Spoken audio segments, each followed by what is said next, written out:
Hello aspirants, कैसे चल रही है तैयारी। मेरा नाम है संकल्प सालुंके। मैं थर्ड एमबीबीएस स्टूडेंट हूँ एट एम्स भोपाल। और welcome to this mentor me channel. और आज से हम एक पॉडकास्ट सीरीज स्टार्ट कर रहे हैं। तो इस पॉडकास्ट में सबसे पहले पॉडकास्ट में हमारे साथ है गुनिक मालू, जिसके 685 मार्क्स आए हैं और with all India rank of 1133।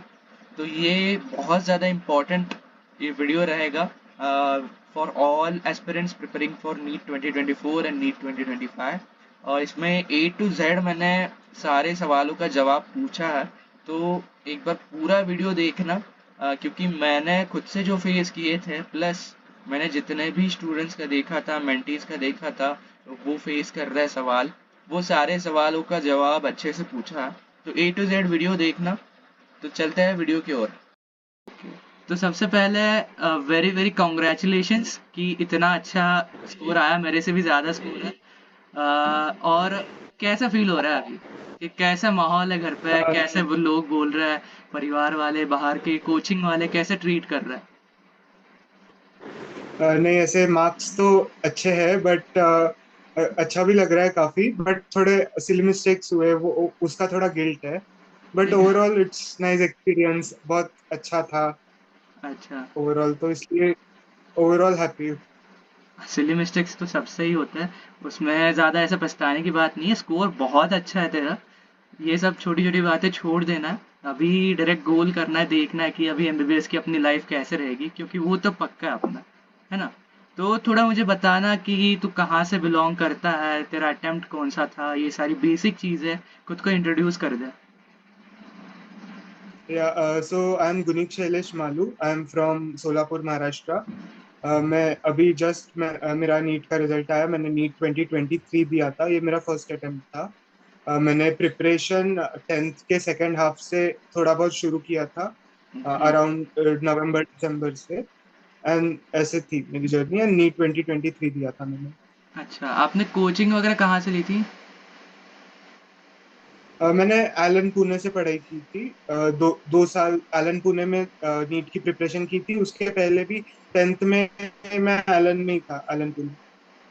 अच्छा, टेंथ से ही पढ़ाई स्टार्ट कर दी, मतलब एलन में टेंथ में ही एडमिशन था और तभी से पढ़ाई स्टार्ट कर दी ऐसा। या थोड़ा थोड़ा जो एक हाथ दूसरा चैप्टर थोड़ा टीचर्स से गाइडेंस लेके शुरू कर दिया था टेंथ। अच्छा, तो बहुत ज़्यादा अर्ली बर्ड थे तुम पढ़ाई के मामले में। 10 से मेरे भी थे दोस्त, बट ऐसा कोई ज़्यादा नहीं रहता कि 10 से ही स्टार्ट कर दे। ठीक है, तो नेक्स्ट आते हैं अभी। थोड़ा आइडिया हो जाएगा सिलेबस कैसा है इसका। तो टीचर्स वे लाइक थोड़ा शुरू कर दो अभी, और टेंथ का तो सब हो गया है पढ़ के, थोड़ा अच्छा, थोड़ा हाँ। साइड में पढ़ते रहो। हाँ, कोई थोड़ा दिक्कत फ़र्क नहीं है पड़ता इसमें। है। एलन में ही था ना तो पहले से, इसलिए थोड़ा फ़र्क पड़ता है, वो बात है। ठीक है, तो अभी आगे बढ़ता है कि अप्रोच कैसे रही। 10th के मिड में तूने स्टार्ट कर दिया, सेकंड हाफ में, तो तब तूने क्या किया था एग्जैक्टली exactly? शुरुआत कैसे की। मतलब ऐसे टेंथ के सेकेंड हाफ से शुरू किया था। ऐसे एलन के जो भी टीचर्स थे, पीएनसीएफ जो होता है टेंथ का डिपार्टमेंट, वो सारे टीचर्स पढ़ाते थे, तो उनको मैं थोड़ा थोड़ा पूछता था कि मुझे ऐसा थोड़ा शुरू करना है, तो आप बता दो कि मैं कौन से चैप्टर से शुरू करूं। फिर वो बताते थे कि ये चैप्टर से आप शुरू करो, सिर्फ पहले एनसीईआरटी पढ़ो, ज्यादा कुछ अभी से लोड मत लो, बस आप पोर्शन देख लो क्या है क्या नहीं है। तो वैसे एक दो चैप्टर किए थे, तीन चार चैप्टर किए ऐसे जो जो इजी लग रहे थे। फिजिक्स के किए, थोड़े ज्यादा किया था फिजिक्स। बाकी हम्म। थोड़ा बहुत केमिस्ट्री, थोड़ा बहुत बायो। फिर वैसे ही इलेवेंथ के रेगुलर बैच जब शुरू हुए, एक्चुअली जेनॉन बैच में था मैं एलन के, तो वो जल्दी शुरू होता है थोड़ा। तो वो मार्च में शुरू हो गया था ऑफ इलेवेंथ क्लास मेरा। बाकी जो नॉर्मल बैच होते हैं वो जून से शुरू होते हैं।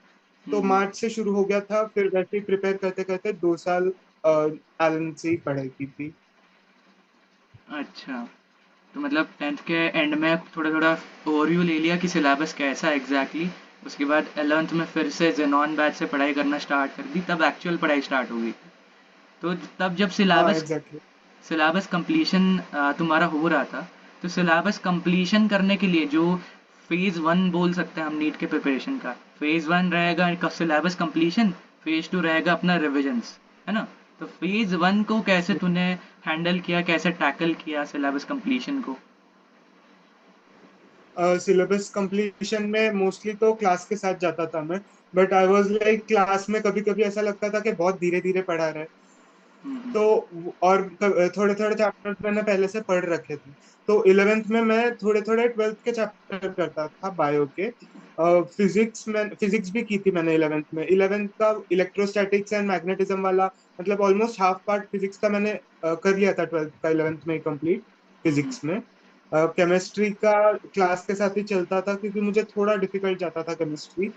एंड बायो में मैंने मोस्टली एनसीईआरटी के आई गेस सारे ही चैप्टर्स पढ़ लिए थे क्योंकि एनएससीबी वगैरह भी देना था मुझे। बट हम्म। मेरे लेवल पे पढ़े थे वो, मतलब उतने अच्छे से नहीं किए थे, बट ओके ओके लेवल पे किए थे। अच्छा, मतलब मुझे जैसे समझ आ रहा है, तुम एक तरह से शुरुआत से ही चाइल्ड प्रोजेडी जो बोलते हैं वो टाइप के थे, जीनियस टाइप के थे इंसान, तो पहले से ही तुम्हें आगे रहना ये सब चीज़ें पसंद थी और फिजिक्स में इंटरेस्ट शायद से था तुम्हें, है ना? तीनों सब्जेक्ट में से कौन हाँ सा हाँ, सबसे ज़्यादा इंटरेस्टिंग लगता था? फिजिक्स ही सबसे अच्छा रहता था। हम्म। इंटरेस्टिंग भी फिजिक्स ही लगता था। मतलब नीट में जरूरत नहीं है उसकी, लेकिन फिर भी हर एक फॉर्मूला कैसे आया, मतलब जब हम्म। भी फ्री टाइम होता था तब वो सब कोई डिफिकल्ट सा इंटीग्रेशन का सवाल, मतलब जो जिससे डिराइव हो रहा है वैसे सब हम्म। करने में टाइम पास करता था मैं, क्योंकि मतलब और हम्म। कुछ काम नहीं रहा तब, तो वो सब करता था। अच्छा, मतलब बुक्स वगैरह कौन सी यूज़ की थी अगर बताना हो तो, सबसे इम्पोर्टेंट बुक्स? या सो बायो से शुरू करता हूँ मैं। बायो के लिए सबसे पहले एनसीईआरटी, वो तो सबसे इम्पोर्टेंट ही है। हम्म। देन मैंने शुरू किया था मतलब इलेवेंथ के स्टार्टिंग में। मतलब बहुत सारे लोगों के वीडियोस देखे थे, थोड़े लोग बोल रहे थे ट्रूमैन भी ले लो, तो मैंने सबका सुन सुन के ट्रूमैन भी ले ली थी। मैंने सोचा चलो अच्छा है, बड़ी बुक है, कुछ नहीं हम्म। पढ़ लेंगे, मतलब थोड़ा एज मिल जाएगा दूसरे लोगों से, कि ज्यादा नॉलेज मिल जाएगा। बट इलेवेंथ के फर्स्ट हाफ तक आते आते पता चल गया कि मतलब इतना तो ज्यादा पढ़ने की जरूरत नहीं है, हम्म। और इतना पढ़ने का टाइम भी नहीं मिलेगा। तो फिर वो इलेवेंथ के फर्स्ट हाफ तक और थोड़ा बहुत सेकंड हाफ, जो एक आध दूसरा कोई पार्ट पढ़ना हो तो उतना उतना पढ़ा। फिर बाद में ट्रूमैन रख दिया साइड में, उसका ज्यादा कुछ यूज नहीं हुआ। हम्म। फिर एमटीजी का एनसीईआरटी फिंगर टिप्स वाली बुक यूज की थी। ओके। एमसीक्यू थे उसमें, तो वो वाली हम्म। बुक यूज की थी। एक और बुक थी पियर्सन की, राजीव विजय नाम की बुक थी। उसका मुझे हम्म। लेट पता चला था, मतलब फेब्रुवरी में पता चला था, जस्ट इसी साल के फेब्रुवरी में। ओके। सो उसमें बहुत सारे एनसीईआरटी बेस्ड एमसीक्यू थे, और काफी सारे थे। सो आई वाज लाइक अभी बोर्ड के पढ़ने का टाइम है, और मुझे मतलब ऐसे कंटिन्यू बोर्ड का कितना पढ़े, और ज्यादा तो बोर्ड का पढ़ नहीं सकते क्योंकि लर्निंग की आदत चली गई थी। सो मैं हम्म। साइड में बोर्ड का करते करते ये बुक कर रहा था। और ऐसे मतलब 20 दिन में पूरी दोनों बुक्स कंप्लीट हो गई थी उसके, सारे हो गए ओके। थे कंप्लीट बोर्ड के प्रिपरेशन के साथ में। और हम्म। थोड़े थोड़े चैप्टर्स के लिए मैंने आकाश का भी मॉड्यूल यूज किया था। ओके। बट मतलब उसका कुछ ऐसे यूज नहीं आया, बट किया था हम्म। यूज, रीड ठीक है। किया था। ठीक है। सो बायो के बाद अब केमिस्ट्री हम्म। में मैंने ज्यादा बुक प्रेफर नहीं किए थे क्योंकि केमिस्ट्री मुझे थोड़ा डिफिकल्ट जाता था। हम्म। सो एलन के ही सारे मॉड्यूल्स रेफर किए, and M S Chauhan, N Awasthi and VK Jaiswal खरीदे थे। जो जो चैप्टर्स थोड़े बहुत आते थे वो सॉल्व किए, बाकी नहीं तो 2-3 बार एलन के मॉड्यूल सॉल्व किए थे। ओके। एंड ठीक है। देन फिजिक्स फिजिक्स मैंने डीसी पांडे किया था मोस्टली, तो मतलब डीसी हम्म। पांडे तो कंप्लीट कर लिया था। एच सी वर्मा मैंने शुरू किया था, बट ऐसे DC Pande H C Verma में से मैंने डीसी पांडे चूज किया, वही किया, पूरा कंप्लीट कर लिया था डीसी पांडे एंड एलन के मॉड्यूल्स किए। ओके। ओके। ठीक है। तो अभी गुनिक ने बताया कि उसने कौन सी बुक्स यूज़ की, बट बुक्स यूज़ करना और बुक्स सबसे ज़्यादा इम्पोर्टेंट फील होना at the end of preparation journey, ये दोनों अलग अलग चीज़ हैं। तो क्या एक टिप दे सकते हो, क्या एक ऐसे बता सकते हो कि इतना ही करोगे तो इनफ रहेगा, ये सबसे इम्पोर्टेंट यही चीज़ है, ये ओमिट कर सकते हो, ये मैंने गलती कर दी, टाइम वेस्ट कर दिया, इसके लिए सबसे इम्पोर्टेंट टॉप पिक्स क्या रहेंगे? ओके, सो मैंने जब टेंथ के सेकेंड हाफ से प्रिपरेशन शुरू की थी, मैंने बहुत सारे लोगों के वीडियोस देखिए कि NCERT is enough, NCERT is enough. तो मुझे ऐसे बिलीव नहीं हुआ कि अरे इतने बच्चे बैठते, इतना सारा पोर्शन होगा, एंड मतलब अगर सिर्फ एनसीईआरटी इनफ होती तो सब बच्चे सिर्फ एनसीईआरटी पढ़ के ले आते मार्क्स। तो मुझे शुरू में ऐसा लगा कि अरे नहीं, मतलब ये तो नहीं हो सकता, तो दूसरे बुक्स भी करो प्रेफर, ऐसा शुरू में किया था मैंने। बट बाय द एंड जब मार्च आ गया, फरवरी मार्च आ गया, अप्रैल आ गया, और तब जब रिवीजन करने की बारी आई, तब ट्रस्ट में मैंने एनसीईआरटी के बायोलॉजी के एनसीईआरटी को छोड़ के एक भी बुक को हाथ नहीं लगाया ना। वो एमटीजी के फिंगरप्रिंट्स, एमटीजी की बुक को रिवाइज भी नहीं किया, ना कोई ट्रूमैन को हाथ लगाया। इवन एलन की मॉड्यूल्स को, एलन आकाश कोई मॉड्यूल्स को भी हाथ नहीं लगाया था एंड में। सिर्फ कोई एक आधा कंसेप्ट याद नहीं आया तो वो देखने के लिए लगाया था। बाकी जो भी इम्पोर्टेंट, जो जो थोड़ी थोड़ी चीजें 2 साल के जो जर्नी में कुछ कुछ पॉइंट्स लगे कि इंपॉर्टेंट है, वो एनसीईआरटी में साइड में लिख लिए थे मैंने, और नोट्स भी बनाए थे थोड़े, 1 पेज नोट्स, 2 पेज ऐसे शॉर्ट नोट्स बनाए थे। तो वैसे वही पढ़ा था एंड में।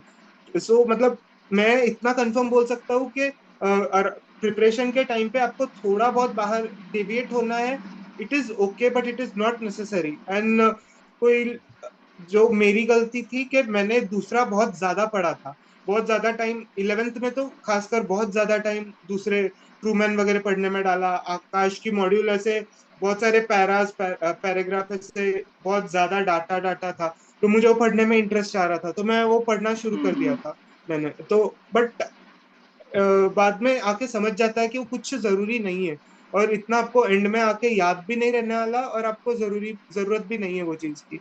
सो आप वो अवॉइड कर सकते हो। बायोलॉजी के लिए स्ट्रिक्टली एनसीईआरटी प्रेफर करो, और जो भी आप कोचिंग में हो तो उनके पढ़ाई के साथ उनके जो भी चैप्टर्स चल रहे हैं वो आप साथ में मॉड्यूल प्रेफर कर सकते हो, और जो जो इम्पोर्टेंट लग रहा है वो साथ में एनसीईआरटी के साइड में कॉलम होता है, जगह होती है, वहां लिख सकते हो, या फिर शॉर्ट नोट्स बना सकते हो। बस मतलब 2-3 बार आप पढ़ लोगे वो मॉड्यूल, एक बार चैप्टर जब चल रहा है आपका, और जब टेस्ट हो रहा है तब पढ़ लोगे, इट इज इनफ। बार बार आप पढ़ोगे, एक एक लाइन पढ़ो और उसके हिडन मीनिंग ढूंढो। मतलब ऐसे बहुत बार होता था कि एक पैराग्राफ पढ़ लिया, मतलब एक आध चैप्टर पढ़ लिया मैंने, फिर बाद में कभी कोई एमसीक्यू सॉल्व कर रहा हूँ और कोई नहीं आया, देन बाद में देखते टाइम कि अरे ये तो एनसीईआरटी का ही था, बट ये लाइंस थोड़ी ट्विस्ट कर दी, और exactly. Between in between the hmm. Line पढ़ना था। तो वैसे होता था। तो बायोलॉजी के लिए तो स्ट्रिक्टली एनसीईआरटी इज इनफ, अभी का जो एग्जैक्टली सिनेरियो है exactly. उसके इस हिसाब चीज़ के से। लिए मैं एक चीज़ ऐड करना चाहता हूँ। एक मतलब सारे जो मुझे ऐसा लगता है अभी यूनिवर्सली हो गया है कि सबके सारे टॉपर्स की एक नीट की जर्नी में एक ऐसा एक पॉइंट रहता है जब उन्हें ऐसा ज्ञान प्राप्ति हो जाती है कि नहीं भाई, मुझे नहीं करना, और बायो के लिए मुझे एनसीईआरटी ही करनी है, इससे बाहर नहीं जाना। और तब जब उसे रियलाइजेशन हो जाता है तब उसे पता चलता है कि एनसीईआरटी दिखती छोटी है बट उसमें हिडन बहुत ज़्यादा चीज़ है। तो इसी के लिए मैं एक बिल्कुल। टिप देना चाहता हूँ कि हम दोस्त लोग क्या करते थे, 4-5 दोस्त थे जिनको पक्का से पता चल गया था कि एनसीईआरटी से बाहर हमें नहीं जाना। हमारे स्कूल में बहुत सारे ऐसे दोस्त थे, 20-25 लोग जो ट्रूमैन वगैरह यूज़ करते थे, एलन वगैरह यूज़ करते थे। बट हमने डिसाइड डिसाइड कर लिया था, ठान लिया था कि अभी हम एनसीईआरटी ही करते। तो हम ऐसे करते थे कि एनसीईआरटी से सवाल ढूंढ के लाओ, ऐसा सवाल ढूंढो जिसका आंसर दूसरे को ना पता हो। अगर दूसरा जीत गया तो 10 रुपए देने पड़ेंगे। और ऐसे बहुत ज़्यादा हमारा कॉम्पिटिटिवनेस बहुत अच्छा होता था और उसमें एक्चुअल में पढ़ाई होती थी। ठीक है, तो नेक्स्ट सब्जेक्ट के लिए, केमिस्ट्री के लिए क्या बोलोगे? हाँ, केमिस्ट्री मैंने बोला अभी कि थोड़ा वीक था मेरा, मतलब वीक इन द सेंस आता सब था, बट कॉन्फिडेंस नहीं आता था। मार्क्स भी आ जाते थे केमिस्ट्री में, ये चैप्टर का आता है कुछ, मैं नींद में से उठ के आऊंगा तो भी मेरे को आ जाएगा ही। तो वैसा थोड़ा था। तो around I guess till November, इस साल के नवंबर तक मेरा केमिस्ट्री पूरा खराब था, बिल्कुल अच्छा नहीं था। मतलब मार्क्स आ हम्म। जाते थे, कॉन्फिडेंस लेवल 0 था, लेकिन ओके। मार्क्स 170 तक आ जाते थे, 170, कभी कभी 180 भी आ जाते थे, क्योंकि मुझे इनऑर्गेनिक का और ऑर्गेनिक का बिल्कुल मतलब अच्छे से नहीं समझता था। फिजिकल तो खैर फिजिक्स जैसा ही था, कैलकुलेशन पार्ट था, तो वो आ जाता था। देन एट द एंड मैंने एक बार सर से ऐसे रिवीजन कराया था, तो वो कंप्लीट हो गया था, कि मैंने 1-to-1 रिवीजन किया था। तब कैसे करता था मैं कि एनसीईआरटी इनऑर्गेनिक के लिए बेसिकली, तो वो एक सर थे मेरे एलन में, तो वो उन्होंने बहुत अच्छी ट्रिक बताई थी कि मतलब उनका एक वे था करने का, इनऑर्गेनिक का और ऑर्गेनिक का, लाइक पढ़ते पढ़ते ये पॉइंट है मेरे पास। और वो मुझे नहीं वो मुझे पढ़ाते नहीं थे, वो ऐसा बताते थे कि मैं, वो सर जब पढ़ेंगे और उनको 10 मिनट में चैप्टर कंप्लीट करना है, वो क्या क्या पॉइंट पढ़ेंगे, और मतलब 10 मिनट में पेज घुमा घुमा के वो चैप्टर आपको पूरा A to Z सब चैप्टर का याद होना चाहिए। और कुछ भी एक छोटा पॉइंट भी छूटना नहीं चाहिए, भले ही वो रेलेवेंट हो ना हो, क्योंकि अभी नीट में कुछ भी पूछ सकते हैं, वो नीट जेई कुछ भी, कोई भी केमिकल कंपाउंड का स्ट्रक्चर वगैरह एंड हम्म। लास्ट का चैप्टर वगैरह हो। तो वैसे A to Z सब किया था, तो उसके लिए मोस्टली जो पहले जब प्रिपरेशन टाइम था, तब तो मैंने एलन के मॉड्यूल्स ही किए थे, सिर्फ और सिर्फ एलन के मॉड्यूल्स किए थे, और दूसरे बुक को मैंने देखा भी नहीं था। और सिर्फ फिजिकल के लिए अनवस्थित थोड़े क्वेश्चंस, बट वो भी बहुत ज्यादा एक्सेस हो गया था, तो वो भी छोड़ दिया मैंने। हम्म। ऐसे ही सिर्फ एलन का मॉड्यूल किया, पूरा A to Z किया। मॉड्यूल थ्योरी पढ़ा, क्लास में पढ़ा लिया पहले सर ने, फिर उतना उतना पार्ट का थ्योरी पढ़ा, उतने उतने क्वेश्चन सॉल्व किए। और जो भी टेस्ट में SRG बैच में था, तो हमारे रेगुलरली हर 2-3 दिन में टेस्ट होते थे पूरे 720 मार्क्स के। तो हम्म। वैसे सब कवर हो जाता था, तो उसका ज्यादा टेंशन नहीं था। ओके। ऐसे ही। ठीक है, तो केमिस्ट्री के लिए ऐसे बोल सकता हूँ, एलन के मॉड्यूल्स प्लस एनसीईआरटी का बेस, ये दो चीज़ें आपने की। बाकी चीज़ों मतलब ये पहले करनी चाहिए, प्रायोरिटी इन्हें देनी चाहिए। एक कोई तो मॉड्यूल प्लस कोई मतलब एनसीईआरटी तो है ही है। ठीक है। इसके बाद फिजिक्स, फिजिक्स को कैसे किया था? सो फिजिक्स का मैंने क्लास शुरू होने के पहले ही शुरू कर दिया था। सो मतलब मैं बहुत सारे पहले HC वर्मा शुरू किया था मैंने, बट मुझे ऐसा मतलब इतना अच्छा नहीं लगा वो देख के, मतलब no doubt the book is very great, but hmm. मैं कनेक्ट नहीं हो पाया था वो बुक से, कि मतलब उसमें इतना सारा कैलकुलेशंस है, and hmm. Instead of metres they are sometimes using foot and sometimes centimetre, मतलब ऐसा यूनिट। सो मेरा टेम्पर थोड़ा चला जाता था कि अरे ये पाउंड में कैलकुलेशन करो, और ये फुट में कैलकुलेशन करो, और इतने लंबे लंबे कैलकुलेशन। हम्म। तो मतलब तो इसलिए मैंने शुरू के 5-6 चैप्टर किए थे, NLM वगैरह, वर्क पावर एनर्जी तक किया था।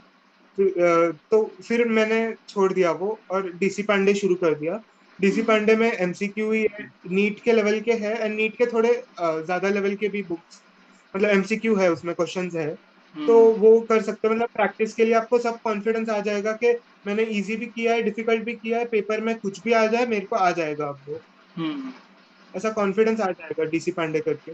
और ओके। एलन के मॉड्यूल्स तो किए ही थे मैंने, अराउंड एक बार तो सारे किए थे, और थोड़े थोड़े चैप्टर्स के दूसरे सेकंड टाइम भी किया था मैंने। ओके, तो यहाँ पे एक क्वेश्चन मैं पूछना चाहता हूँ। जिन लोगों के पास अभी 1 साल बचा है, जो ड्रॉपर्स हैं, वो लोग फिजिक्स के लिए क्या करें उतना इनफ रहेगा कि इतना कर लिया मैंने? मतलब अभी तूने जो पेपर दिया है वो अगर तू कंपेयर करेगा, तो वो कहाँ से मतलब आए हैं क्वेश्चन 90% बन जाएंगे कि मैं ये करूँगा तो 90% बनेंगे मेरे ऐसे?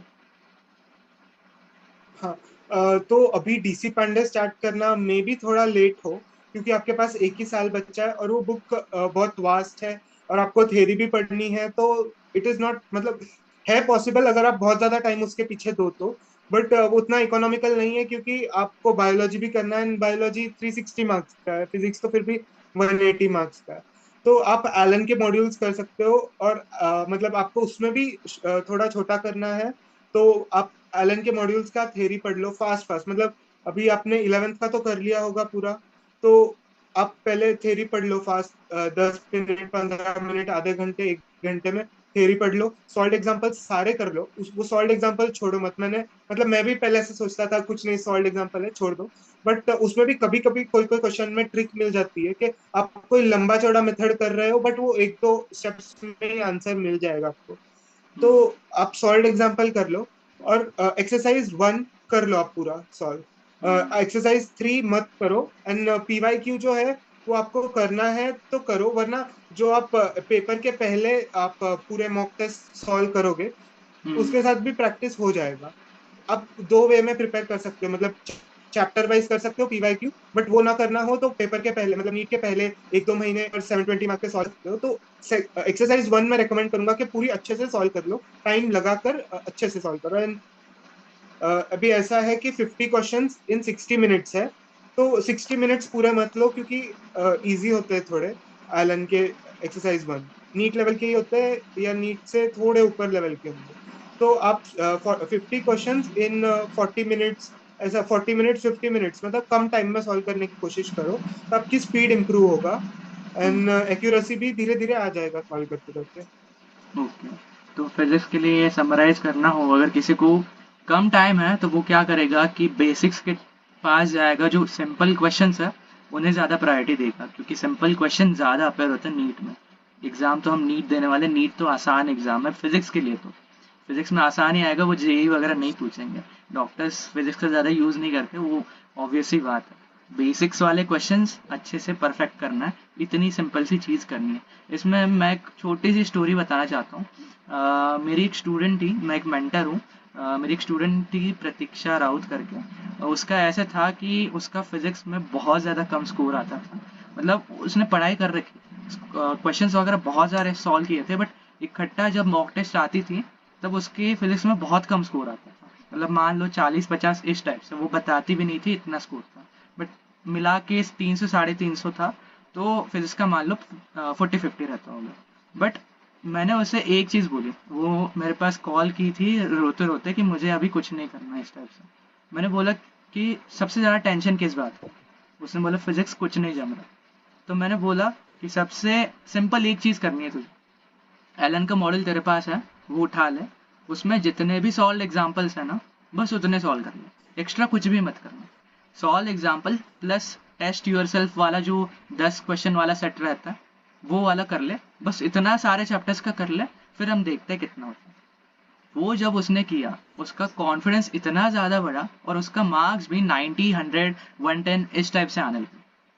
मतलब सारा सिलेबस उसने कवर कर रखा था, बट कॉन्फिडेंस नहीं था। तो एक चीज करने से इतना फर्क पड़ गया, क्योंकि नीट का बेस ही है कि वो फिजिक्स का बस वो कंसेप्ट पूछेगी कि आपको ये पता है क्या, इतना ही पूछेगी। ये नहीं पूछेगी कि इसका 10 बार एप्लीकेशन, मतलब इतना कॉम्प्लेक्स एप्लीकेशन करने से आंसर क्या आता है। बस वो पूछेगी कि ये क्या है, इसका थोड़ा सा एप्लीकेशन बता दो। ऐसे रहता है फिजिक्स का। अभी हमारा ये हो गया कि सिलेबस कंप्लीशन हम कैसे कर रहे हैं, बट सिलेबस कंप्लीशन जब स्टूडेंट्स का हो रहा होता है, तब उनका सबसे बड़ा डर ये होता है कि हम आगे तो बढ़ रहे हैं, बट पीछे का हमारा गायब तो नहीं हो रहा ना। तो उसके लिए कुछ स्ट्रैटेजी वगैरह यूज करते थे पीछे का रिवाइज करने के लिए। हाँ। मतलब ये मेरी ऐसे थोड़ा मिस्टेक जैसा हो गया था कि मैं जब 11th तो मेरा ऑनलाइन था, तो मैं घर से ही पढ़ रहा था। 12th में जब गया तो मैंने बायो ऑलमोस्ट पूरा छोड़ ही दिया था 11th का, कुछ ज्यादा पढ़ नहीं रहा था मैं बायो का 11th का। सिर्फ 12th का जो जो चल रहा है क्लास में वो पढ़ लो, और 12th के बाकी जो भी चैप्टर्स मुझे थोड़ा आगे का पढ़ना है, एनएससीबी के लिए पढ़ना है, वो पढ़ लो। तो बट 1-2 महीने होने के बाद मुझे ऐसा, मतलब जूनियर ने एक्चुअली एक क्वेश्चन पूछा था। आई वॉज लाइक, अरे ये तो आता था मुझे, बट ये भूल कैसे गया? तो वो अवेकनिंग वाला जैसा टाइम होता है, तब फिर मैंने रिवीजन फिर से शुरू कर लिया था मेरा। तो मैंने जैसे पहले ही 1 पेज नोट्स बनाए थे, 1 पेज जैसे शॉर्ट नोट्स जैसा बनाया था। तो वही पढ़ता था मैं short notes. And NCERT NCERT में भी ज्यादा टाइम नहीं लगाता था, मतलब जैसे ही कुछ काम नहीं है, मतलब सारा जो भी टारगेट है वो कंप्लीट हो गया, अभी सोना है, 10-15 मिनट बाकी है मेरे। तो अभी सिर्फ एनसीईआरटी खोल लो 11th की, सिर्फ पेज टर्न करते रहो, क्या याद है क्या याद नहीं है, एक बार आंखों के नीचे से चला जाएगा वो, तो एटलीस्ट पूरा वाइप आउट नहीं होगा माइंड से। And bar bar page turn करने से मतलब आपको इतना तक याद हो जाता है कि पेज ये वाले बुक के ये वाले चैप्टर के राइट साइड के नीचे वाले पैराग्राफ में ये लाइन है, कोई भी फैक्ट हो तो इतना तक याद हो जाता है बार बार पेज टर्न करने से। एंड जो भी थोड़ा थोड़ा ये सब एक बार हो जाए, सब 11th का वगैरह रिवीजन जैसे डेली में आपने शुरू कर लिया, और तो फिर आप 1 पेज नोट्स फिर से बनाने शुरू कर लो। अगर आपने कोई सब्जेक्ट के बीच में छूट गया है 1 पेज नोट्स बनाना, शॉर्ट शॉर्ट नोट्स जो भी है, क्योंकि उससे बहुत ज्यादा फायदा होता है। मतलब आप एंड में भी कभी कभी एनसीईआरटी ऐसा होगा कि अरे इतनी बड़ी बुक के कितने पेज पलटू मैं, भले ही मैं 10 बार 20 बार 30 बार पढ़ चुका हूँ एनसीईआरटी, बट अब एक एंड के 10 पेज हो मेरे पास कि मैं ये पढ़ूं, कि मैं ये बार बार भूल रहा हूँ, इसलिए। तो वो वैसे वैसे पढ़ लिए 10 पेज वो, तो जो जो आपके दिमाग में से जानने वाले होंगे पॉइंट्स, वो फिर से एक बार आपके दिमाग में है पॉइंट्स ये, से आपको थोड़ा कॉन्फिडेंस आ जाएगा। जैसे कि मतलब पेपर के टाइम आप जब जा रहे हो, आपका कॉन्फिडेंस लेवल लो नहीं होगा बिल्कुल भी। हम्म। आपको ये होगा कि मैंने अपने तरफ से 100% दे दिया है, अब जो भी हो वो पेपर में आना है। ऐसे ये बायो के लिए एग्जैक्टली। करता था। केमिस्ट्री के लिए तो मतलब ज्यादा नहीं किया था। ऑर्गेनिक मेरा 11th का जो पार्ट है वो बेसिकली कंसेप्ट था, उसमें ज्यादा याद रखने वाला था नहीं, थोड़े थोड़े ऑर्डर्स वगैरह ही थे। तो वो वाला पार्ट मेरा बहुत अच्छा था। तो बीच में पेपर्स, मैं 11th के जब 12th में आयरन में था, 11th के बीच में पेपर्स ले लेता था डेस्क से और सॉल्व हम्म। करता था। मतलब अगर मुझे ये सब आ रहा है तो मतलब है मेरे दिमाग में सब, लेकिन Recording in जरूरत नहीं है। progress. और कभी ऐसे कोई संडे है, हम्म। कोई संडे है और कोई टेस्ट नहीं है, तो एक दिन वो बुक खोल के देख लो कि कोई कोई पार्ट ऐसा भी हो के टेस्ट में नहीं आया है और फिर भी है वो पार्ट, तो वो भी एक बार पढ़ लो। तो वो वैसे कवर हो जाता था। और फिजिकल के लिए भी ज्यादा करने की जरूरत नहीं है, सिर्फ आप फॉर्मूला फॉर्मूला रख लो। और एलन की हैंडबुक आती है, वो हैंडबुक में हम्म। सब फॉर्मूलाज रहते हैं। जो भी आपको एक्स्ट्रा लिखने हैं वो वहां जगह रहती है, इनफ स्पेस, वहां लिख लो। ज्यादा उसके लिए टेंशन लेने की जरूरत नहीं है, क्योंकि बहुत ज्यादा डिफिकल्ट नहीं आता है फिजिकल केमिस्ट्री भी। तो रिवीजन करना is very easy from handbook, like एक दो पेज में पूरा चैप्टर रहता है वहां पे। So it is very easy handbook से प्रिपेयर करना एग्जैक्टली। फिजिकल केम के लिए। फिजिक्स और फिजिकल केम के लिए मैंने भी सेम ही किया था, एंड एंड में जाके हैंडबुक में बहुत ज़्यादा यूज़ करता था। और हैंडबुक का ऐसे चीज़ मुझे ऐसा लगता है कि जितना बार तुम हैंडबुक पढ़ते हो ना, उतनी ही ज़्यादा इंपॉर्टेंट वो चीज़ हो जाती है आपके लिए। कि किसी ने 4-5 बार पढ़ी है हैंडबुक, तो उसके लिए बहुत ज़्यादा एग्जैक्ट इंपॉर्टेंट रहेगी। बट किसी ने एक बार ही पढ़ी है तो उसके लिए ज़्यादा इंपॉर्टेंट नहीं है। वो इंपॉर्टेंस बढ़ते जाता है as you read the handbook. ठीक है। तो एक एग्जैक्टली इम्पॉर्टेंट। जैसे जैसे पढ़ेंगे कुछ नए नए फॉर्मूला भी मिलते जाते हैं, तो फिर ऐसा भी लगता है कि अरे ये फॉर्मूला मतलब याद था मुझे बट इतने अच्छे से नहीं एग्जैक्टली। पता था, हम्म। इसका ये भी एप्लीकेशन है। हम्म। तो एक क्वेश्चन सब लोग पूछते हैं कि सिलेबस कंप्लीट कब तक करना चाहिए और कितना महीने मेरे पास रहना चाहिए जिसमें मैं रिवीजन कर पाऊँ या टेस्ट लगा पाऊँ। तो आपका सिलेबस कब ख़त्म हुआ था? तो क्लास का सिलेबस नहीं, मैं मेरा सिलेबस बताता हूँ। मेरा एक अराउंड अक्टूबर तक कंप्लीट हो गया था। केमिस्ट्री थोड़ा ढंग से नहीं हुआ था, बट फिजिक्स एंड बायो हम्म। 100% हो गया था मेरा पूरा। तो हम्म। मैं नीट का पेपर भी दे सकता हूँ, अच्छा है, अच्छे मार्क्स आएंगे मुझे। Chemistry okay. का थोड़ा नहीं हुआ था अक्टूबर तक, ये था ऐसा सीन। बट दिसंबर तक आते आते, दिसंबर एंड आते आते पूरा 100% हो गया था, ओके। ठीक है। तो क्लास आप का भी सिलेबस और मेरा बस। तो 6 महीना स्पेयर में थे कि जिसमें बस रिवीजन करना। ठीक है। तो यस। उस चीज़ में आता है कि वो उस जो टाइम बचा था, फेज 2 स्टार्ट हो गया था रिवीजन वाला, जिसमें हमारे पास अभी 6 महीने बचे हैं और उसमें हमें अभी रिवीजन करना है, टेस्ट लगाना है। तो उसमें कैसी अप्रोच थी, क्या कितने टेस्ट लगाए, पार्ट टेस्ट से शुरुआत की या डायरेक्टली मॉक टेस्ट लगाए, और रिवीजन कैसे की, ये बात उसको कैसे एक्सप्लेन करोगे? ओके, हाँ। हाँ, मतलब ये वाला पार्ट जो था, मतलब ये बहुत ज्यादा डिमोटिवेटिंग था मेरा जब टेस्ट शुरू हुए दिसंबर में एकदम। क्योंकि बहुत सारे मतलब ऐसा था कि 11th का पोर्शन उन्होंने, एलन ने 2 या 3 पार्ट्स में डिवाइड किया था। ऐसे पूरा एंटायर पोर्शन 5 पार्ट्स में डिवाइड किया था। उसमें 11th के 2 पार्ट्स थे, 12th के 3 पार्ट्स थे। तो ऐसा था उसमें कि केमिस्ट्री थोड़ा इनऑर्गेनिक का याद नहीं है मुझे, या फिर हर दो दो दिन में टेस्ट हो रहा है। बायो का एनिमल किंगडम में कैसे करूँ, अब मैं थोड़ा भूल गया। या फिर प्लांट मॉर्फोलॉजी एनाटॉमी मुझे थोड़ा डिफिकल्ट जाता था। तो हम्म। वो कैसे करूँ, ऐसा थोड़ा डिमोटिवेटिंग था। तो स्कोर ड्रॉप भी हो गया था मेरा, ऐसे 620 तक भी पहुंच गया था मेरा score. Okay. But at the end मतलब ऐसे दो दो दिन में टेस्ट होता था एलन का, ये फेज पे जनवरी फेज में हम्म। दो दो दिन में होता था। मतलब हर alternate day part wise test होता था। तो ओके। वो दिया था। बट वो टाइम पे थोड़ा सा कॉन्फिडेंस लो हो जाता था, क्योंकि स्कोर कम हो गया था मेरा, क्योंकि अभी तक 12th का बहुत सारा पढ़ रहे थे, 11th के भी ज्यादा क्वेश्चन सॉल्व नहीं किए थे, थोड़े थोड़े क्वेश्चन ही किए थे। तो इट वाज लाइक के नहीं हो रहा है अच्छे से।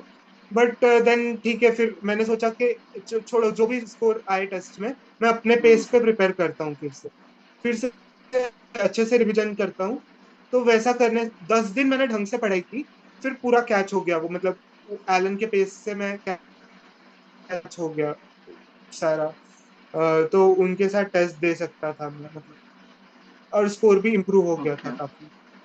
और फिर मतलब मैंने आकाश के भी टेस्ट शुरू कर दिए थे साथ में, बट आकाश के पार्ट टेस्ट मैंने नहीं किए थे कि आई वाज लाइक कि Akash is going very deep in part syllabus test के, मतलब बायो के मैंने कभी उन मॉड्यूल में पढ़े भी नहीं थे, ऐसे ऐसे फैक्ट्स भी थे पार्ट सिलेबस टेस्ट में। तो हम्म। मैंने डायरेक्ट उनके फुल सिलेबस टेस्ट शुरू किए थे। ओके। अराउंड 50 टेस्ट किए थे आकाश के सॉल्व में। एलन के एलन के भी अराउंड 30 टेस्ट किए थे। और एक इंटरेस्टिंग क्वेश्चन है अबाउट नीट का स्कोर स्कोर जर्नी आपने, कि मेरे इतने मार्क्स से मैंने स्टार्ट कर दिया, फिर इतने हो गए, फिर मेरा घट गया, फिर बढ़ गया। ये आपकी जर्नी कैसे थी, नीट के स्कोर की जर्नी कैसे थी? 640 से फिर स्कोर इम्प्रूव होता गया थोड़ा, 660 हो गया, 680 तक भी आने आने लग गया 11th में। वो मेरे लिए बड़ी बात थी कि अच्छा चलो 680 आ गया, एक्यूरेसी इंप्रूव हो गई। एक दो टेस्ट में 700 चला गया, एंड एंड का जो एकदम लास्ट टेस्ट था मेरा उसमें 720 स्कोर आ गया था मेरा। हम्म। सो आई वाज लाइक चलो ये अच्छा है, I am going on the right path. ये 11th में था मेरा, मतलब 11th में इम्प्रूव इम्प्रूव हो रहा था। देन 12th में आ गया मैं। 12th में भी शुरुआत वैसे ही हुई थी, 650 660 से इम्प्रूव होता गया 670 680 तक। बट फिर वो वहीं पे आके रुक गया, 680 690 ऐसे ही स्विंग करता रहा, 670 से लेकर 690 तक स्विंग कर रहा था स्कोर दिसंबर तक। देन मॉक टेस्ट जब शुरू किए तब 720 दो तीन बार आया मेरा स्कोर, सेवन हम्म। हंड्रेड भी चार पांच बार आया। But most of the time 680 690 पे स्विंग करता था स्कोर। अच्छा, तो मॉक टेस्ट की शुरुआत जो थी वो कहाँ से थी? एलन के मॉक टेस्ट शुरू किए थे पहले। हम्म। तो उसमें स्टार्टिंग में कितना एलन के स्कोर मॉक आ रहा टेस्ट था? स्टार्टिंग में तो मैंने बहुत कम स्कोर आया था, 620 स्कोर आया था मेरा, आई रिमेम्बर दैट। ओके। वो वाले फेज से फिर इम्प्रूव इम्प्रूव होता गया 620। अच्छा, तो स्टार्ट 620 से था, मतलब अभी मेरा सिलेबस ख़त्म हो गया। उसके बाद मैंने पहली मॉक टेस्ट दे दी, इनिशियल मॉक टेस्ट। उसमें 620 आ रहा है। फिर मुझे समझ आता है कि मुझे रिवीजन की ज़रूरत है बहुत ज़्यादा। रिवीजन कर रहा हूँ और 620 से फिर मार्क्स 720 तक भी चले गए। बहुत बढ़िया। ठीक है, तो अभी टेस्ट एनालिसिस जो होता है उसके बारे में कुछ ऐड करना चाहोगे कि इम्पोर्टेंस है उसका कुछ? यस, मतलब बहुत ज्यादा इम्पोर्टेंट है। आपको पूरा पेपर फिर से नहीं देखना है। अपने पेपर सॉल्व करते टाइम दो चीजें मैं करता था कि क्वेश्चन को सर्कल करता था या डबल सर्कल करता था। सर्कल वाज फॉर कि मुझे फर्स्ट अटेम्प्ट में नहीं आया, या फिर मतलब मुझे डाइसी है थोड़ा। Second, double circle was for आ ही नहीं रहा है मुझे एंड तक। तो जब एनालिसिस करता था फर्स्ट टाइम, जो भी एनालिसिस किया उसमें सारे क्वेश्चन नहीं देखे, सिर्फ डबल सर्कल और सिंगल सर्कल वाले क्वेश्चंस देख लिए। और जब एंड में आपका प्रिपरेशन खत्म होने आएगा तब आप सिंगल सर्कल वाले भी क्वेश्चन मत देखो, सिर्फ सारे पेपर का आप बंच ले लो। डबल सर्कल वाले जो जो क्वेश्चन है एक बार आप देख लो, आपको कितना आ रहा है, याद नहीं आ रहा है, आ रहा है, कुछ भी छोटा पॉइंट वगैरह है वो साइड में लिख लो आप आपके नोटबुक में, तो हो जाएगा। वो ज्यादा स्ट्रेस लेने की जरूरत नहीं है उस चीज के लिए। ओके, ठीक है। तो तुम्हारा फर्स्ट अटेम्प्ट था, मतलब तुमने बोर्ड को भी मैनेज किया नीट के साथ, तो उसका कुछ टेंशन था? और बोर्ड कौन सा था तुम्हारा? और मेरा स्टेट बोर्ड था। ये बहुत ज्यादा डिसएडवांटेज मुझे अभी लग रहा है, क्योंकि सीबीएसई के कंपैरिजन में एक सब्जेक्ट ज्यादा पढ़ना पड़ा। और सीबीएसई में फिर भी थोड़ा इजी होता है परसेंट, ज्यादा परसेंट लाना, और उनका पेपर पैटर्न भी थोड़ा अच्छा होता है। बोर्ड में हम्म। लाइक आप महाराष्ट्र बोर्ड में आपको पूरा जैसे आप 10th में लिखते थे उससे भी ज्यादा डिफिकल्ट रहेगा 12th में आपको लिखना है, ज्यादा पूरा भर भर के लिखना है, तब आपको ठीक ठाक परसेंट आएंगे। हम्म। तो वो थोड़ा डिफिकल्ट था प्रिपेयर करना फरवरी मार्च के मंथ में। हम्म। तो ऐसा था कि मैं बोर्ड का ज्यादा पढ़ नहीं पाता था, मैं कंटिन्यू ज्यादा लर्निंग नहीं हो पाती थी। तो मैं वो राजीव विजय बुक सॉल्व करता था बायो के, दिन में हम्म। 1 घंटा 2 घंटा कर लिया, फिर बुक सॉल्व कर लिया, फिर वो बोर्ड के लिए थोड़ा पढ़ लिया। बट ज्यादा स्ट्रेस नहीं लिया था, क्योंकि फिजिक्स केमिस्ट्री के लिए हैंडबुक करते रह रहा था मैं साइड में। रात को सो रहा हूँ मैं 1 घंटे पहले, बोर्ड का बंद करके रख लो, क्योंकि मतलब सर दर्द करता था मेरा लिटरली, इतना सारा वो पढ़ने का मटेरियल, लर्न करने का मटेरियल देखकर। तो एक हम्म, घंटे पहले मैं हैंडबुक पढ़ना शुरू कर देता था, तो जैसे पूरा नीट के पढ़ाई से दूर तो नहीं चला गया था मैं, था टच में ही था पूरे बोर्ड के टाइम पे भी, हम्म। बट थोड़ा टाइम कॉम्प्रोमाइज हो गया था बोर्ड की वजह से। मतलब एग्जैक्टली कब पढ़ाई स्टार्ट की थी बोर्ड्स? अभी बोर्ड्स आ रहे हैं, तो कितने दिन पहले बोर्ड्स की तैयारी स्टार्ट की? अराउंड 10 डेज पहले मैंने थोड़ा थोड़ा पढ़ना शुरू कर दिया था, दिन में 4-5 घंटे बोर्ड्स की पढ़ाई करो, ऐसा शेड्यूल बना दिया था मैंने। ओके, ठीक है। नेक्स्ट अभी आता है एक मतलब बहुत ज़्यादा पर्सनल और इम्पोर्टेंट सवाल। आपके पेरेंट्स का कितना रोल था आपके सक्सेस में, और कितना वो इम्पोर्टेंट रहता है? या मतलब बहुत ही ज्यादा बड़ा रोल था पेरेंट्स का तो, and it is very important. सबसे ज्यादा इंपॉर्टेंट पेरेंट्स का ही रोल है, बाद में टीचर्स का रोल आता है अकॉर्डिंग टू मी। लाइक आपका घर में कैसा एनवायरनमेंट है, लाइक सब सपोर्ट कर रहे हैं पढ़ाई के लिए, कि मतलब सपोर्ट कर रहे हैं in the sense quite atmosphere है, आपको ज्यादा कोई कुछ डिस्टर्ब नहीं हो रहा है पढ़ाई करने में, एंड लाइक ऐसे, एंड बीच में थोड़ा मोटिवेट करना। हालांकि लाइक आपके अप्स एंड डाउन्स तो आएंगे ही जर्नी में, तो वहां पे मोटिवेशन में भी पेरेंट्स का बहुत बड़ा रोल था। ओके। और आपके नीट प्रिपरेशन जर्नी में कोई ऐसा गाइडेंस फिगर था जो आपको गाइड करता था, गाइड फिगर था जो आपको ऐसे बता रहा है कि ये पढ़ ले, ये मत कर, ऐसे कर ले, इस टाइप से कोई बड़ा भाई हो या ऐसे कोई? नहीं, ऐसे बड़ा भाई वगैरह तो नहीं था कुछ, बट सर थे एक, एलन के ही, वो नीट के लिए, मतलब नीट डिपार्टमेंट के हेड थे। उनसे मैं बार बार कांटेक्ट में था, तो हर 2-3 दिन में उनसे फोन करके पूछ लेता था, मतलब मैं ये कर रहा हूँ, ऐसे ऐसे कर रहा हूँ, रिवीजन कर रहा हूँ, ये ठीक है ना, ओके है ना, और कुछ पढ़ूँ क्या मैं बीच में, एनएससीबी के लिए पढ़ूँ क्या, आईओक्यूबी के लिए पढ़ूँ क्या, नीट छोड़ दूँ क्या, ऐसे सब मैं उनसे पूछता था। Okay, okay. मतलब एक मेंटल सपोर्ट के लिए थे वो, ऐसे कि कुछ भी हो उनके पास जा सकते हैं, क्योंकि हर चीज़ के लिए हम पेरेंट्स के पास नहीं जा सकते, पेरेंट्स ने नीड खुद से नहीं दी है, तो जिसके पास नीड का नॉलेज है उसके पास जाना पड़ेगा। ठीक है। तो उसके बाद आता है कि मतलब मेंटल हेल्थ, जो मुझे पर्सनली लगता है सबसे इम्पोर्टेंट चीज़ है। अगर तुम्हारी मेंटल हेल्थ ठीक नहीं है नीट के जर्नी में, तो बिल्कुल पढ़ाई नहीं होगी। अगर आप पढ़ रहे हो तो वो बिल्कुल वेस्ट जाएगा, ऐसे मुझे लगता है। तो उसको कैसे हैंडल किया जब स्ट्रेस आता था? मोटिवेट कैसे करते थे खुद को? इंस्पिरेशन क्या थी? कि हाँ, तो 11th में तो ये प्रॉब्लम नहीं आया मुझे। 12th का टाइम जब ऑफलाइन पढ़ाई शुरू हो गई, तो मुझे हम्म, सोलापुर से पुणे मूव करना पड़ा। तो हॉस्टल वगैरह मैं 1-2 महीने रहता था, मुझे पसंद नहीं आता था, फिर से चेंज करो ऐसे, एंड लाइक कॉन्फिडेंस नहीं आ रहा था, तो बहुत ज्यादा मेंटल हेल्थ डिग्रेड हो गई थी वो टाइम पे, वो बहुत हम्म, खराब फेज था।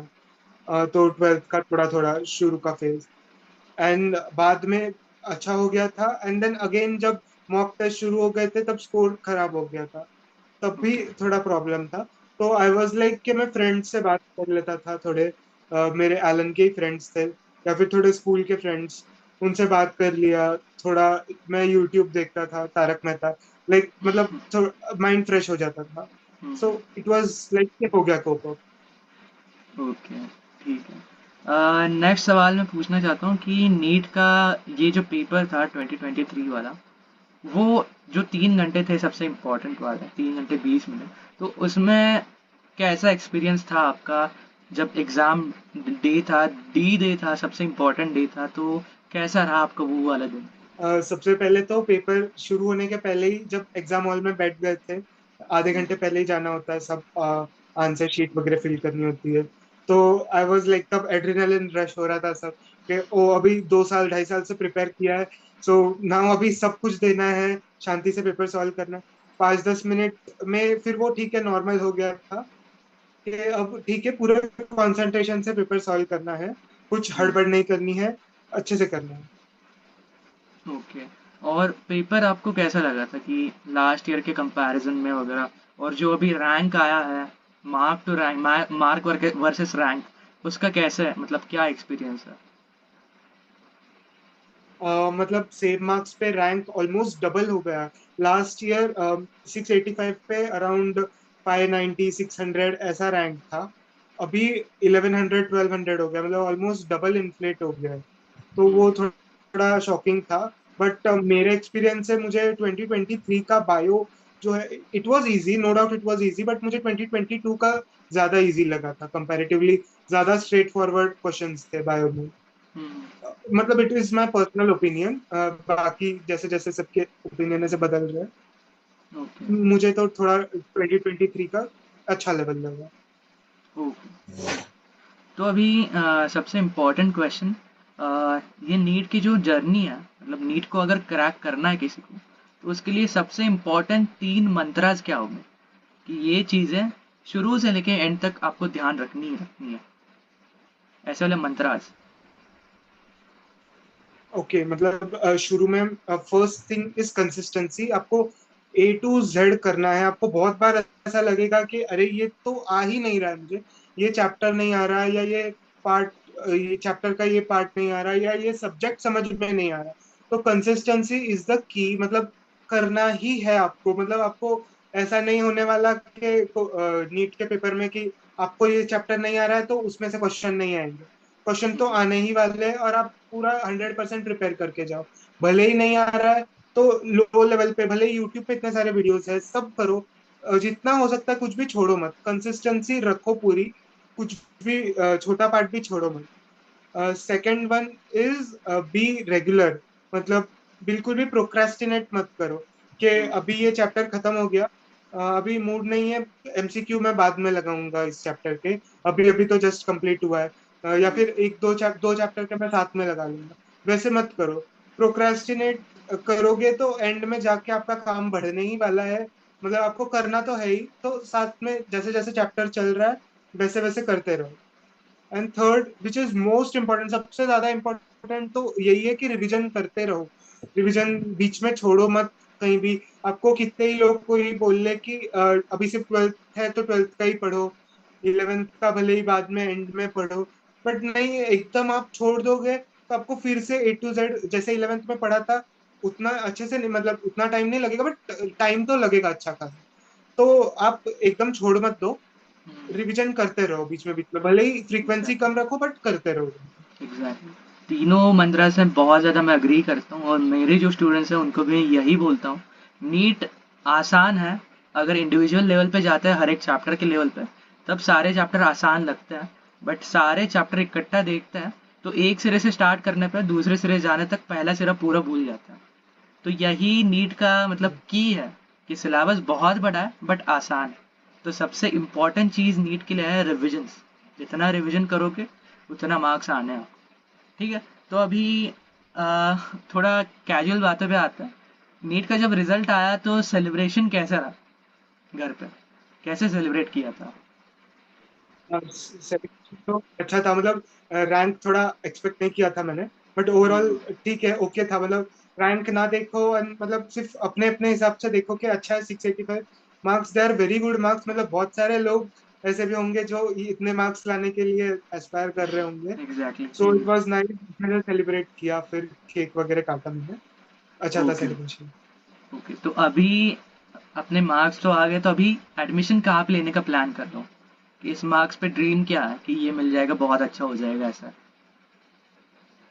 हाँ, मतलब मेरा फर्स्ट प्रेफरेंस तो एम्स कॉलेज है। जो भी पेरिफेरल एम्स मिल जाए, भोपाल मिले, मतलब चांसेस आर स्लिम, बट अगर भोपाल मिल जाए तो भोपाल ले लूंगा, या फिर जोधपुर है, भुवनेश्वर है, ऋषिकेश है। ये हम्म, सारे कॉलेजेस मेरा फर्स्ट प्रेफरेंस रहेगा। देन महाराष्ट्र का जो नंबर 1 कॉलेज है KEM, वहाँ पे वो प्रेफरेंस रहेगा मेरा। बाद में फिर बाकी जो एम्स है, एम्स नागपुर वगैरह वैसा। ओके। बिल्कुल, एम्स भोपाल पे आओगे तो बिल्कुल पार्टी देना बनता है। ठीक है, मेरे को पार्टी देना ही यस, पड़ेगा। बिल्कुल। ओके। और एक लास्ट बात, यस। अगर कुछ मिसकंसेप्शंस बताने हो नीट के बारे में, तो वो क्या रहेंगे कि लोग इसे गलत समझते हैं, ऐसा नहीं है नीट का, ऐसे कुछ चीज़ें हैं? हाँ, मतलब कभी कभी लोगों को ऐसे पूरा पता नहीं होता है। जैसे मुझे भी ऐसे था कि नहीं कि बहुत सारा पढ़ना है, पढ़ना तो है ही, बट बहुत डीप में पढ़ना है, या फिर बहुत ज्यादा आपको बुक्स रेफर करने पड़ेंगे। ऐसा नहीं है, बिल्कुल भी ऐसा नहीं है। आपको स्ट्रिक्टली एनसीईआरटी ही पढ़ना है, बायो के लिए भी, केमिस्ट्री के लिए भी। फिजिक्स के लिए आप थोड़ा बहुत मॉड्यूल पढ़ सकते हो, लेकिन आपको मोस्टली मॉड्यूल ही पढ़ना है और कुछ नहीं पढ़ना है।